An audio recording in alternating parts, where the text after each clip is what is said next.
Saya Tasya Prianti dari kelas HPI 2A ingin menceritakan kisah sahabat Nabi yang bernama Uwais Al-Qarni. Jadi, Uwais Al-Qarni adalah seorang pemuda dari Yaman yang hidup di zaman Nabi Muhammad SAW.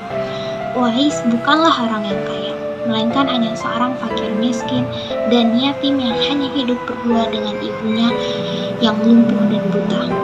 Sehari-hari Uwais hidup dengan mengandalkan penghasilannya dari mengembala domba. Hasil yang ia dapatkan hanya cukup untuk makan ibunya. Sedangkan apabila ada kelebihan, terkadang ia gunakan untuk menolong tetangga yang juga kesusahan. Uwais sangat merasa sedih setiap kali melihat tetangganya yang lekas pergi menemui Nabi Muhammad SAW. Namun, ia belum pernah menemui beliau, padahal dirinya sangat ingin bertemu. Namun, di saat yang sama, ibunya tidak bisa ia tinggalkan. Saking cintanya kepada Nabi Muhammad SAW, ketika ia mendengar ada yang melempari Rasulullah hingga membuat giginya patah, Uwais turut mematahkan giginya dengan batu hingga patah. Hal ini dilakukan sebagai bentuk kecintaannya yang mendalam kepada Nabi Muhammad SAW, yang bahkan belum pernah ia temui itu.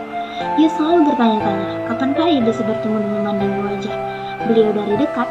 Akhirnya pada suatu hari ia ungkapkan semua isi hatinya kepada ibu dan meminta izin untuk bisa bertemu dengan Nabi Muhammad SAW.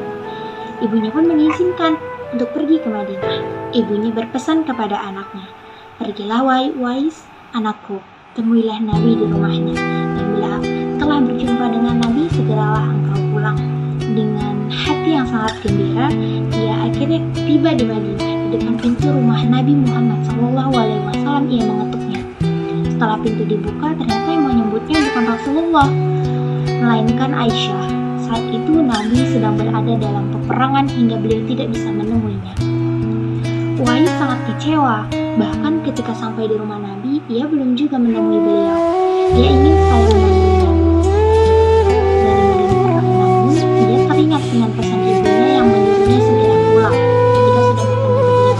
Dengan berat hati, akhirnya Uwais memilih untuk mematuhi ibunya dan kembali pulang tanpa pernah bertemu dengan Nabi Muhammad SAW. Ketika Nabi Muhammad SAW pulang dari pertempuran, dia menanyakan kepada Aisyah tentang orang yang mencarinya dan juga menceritakan kepadanya. Aisyah menjelaskan bahwa ada seorang pemuda dari Yaman yang datang ingin berjumpa dengan Rasulullah. Namun, karena ibunya sudah tua dan sakit-sakitan, dia tidak bisa menunggu kedatangan Nabi dan memilih pulang. Nabi Muhammad SAW lalu